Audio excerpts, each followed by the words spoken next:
Hi ಸ್ನೇಹಿತರೆ, ಎಲ್ಲರಿಗೂ ನಮಸ್ಕಾರ. ಇವತ್ತು ಸಖತ್ತಾಗಿ ಮಳೆ ಬರ್ತಾ ಇದೆ. ಹಸುಗಳಿಗೆ ಮೇವು ಕೊಯ್ಕೊಂಡು ಹೋಗೋಣ ಅಂತ ಬಂದಿದ್ದೆ. ಇದು ಅಡಿಕೆ ತೋಟ ಇದೆ, ನಮ್ಮದಲ್ಲ, ಬೇರೆಯವ್ರದ್ದು. ಇದರಲ್ಲೇ ನಾನೀಗ ಮೇವನ್ನ ಕೊಯ್ತಾ ಇದ್ದೀನಿ.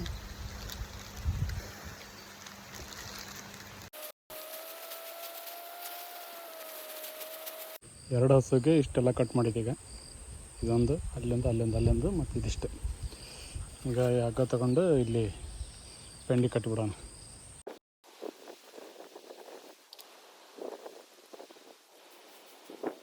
ಪೆಂಡಿ ಕಟ್ಟಿ ಅಲ್ಲಿಂದ ಹೊತ್ಕೊಂಡು ಬಂದೆ, ಬೈಕ್ ಒಳಗಿಟ್ಟು ಕಟ್ಟಿ ಈಗ ಈ ದಾರಿ ಒಳಗೆ ಬೈಕ್ ಹೊಡ್ಕೊಂಡು ಹೋಗ್ಬೇಕು. ಫುಲ್ ಆಫ್ ರೋಡ್ ಒಂದು ತೋರಿಸ್ತಾನೆ. ಸ್ನೇಹಿತರೆ ನೋಡಿರಿ, ನಾವು ದಿನ ಇರೋ ದಾರಿ ಒಳಗೆ ಮೇವು ತರೋದು ಹೆಂಗೈತಿ ಅಂತ. ದಾರಿ ಫುಲ್ ಆಫ್ ರೋಡ್ ಒಳಗೆ ಒಂದು 3/4 ಕಿಲೋಮೀಟ್ರ್ ಹೋಗಿ ಆ ಗುಡ್ಡ ಕಾಣುತ್ತಲ್ಲ ಅಲ್ಲಿ, ಅದರ ಆ ಕಡೆಯೇ ನಮ್ಮ ಮನೆ ಇರೋದು. ನಿಮ್ಮೂರ ಕಡೆಗೂ ಹಿಂಗೆ ಆಫ್ ರೋಡ್ ಇದ್ದರೆ ಕಮೆಂಟ್ ಮಾಡಿರಿ.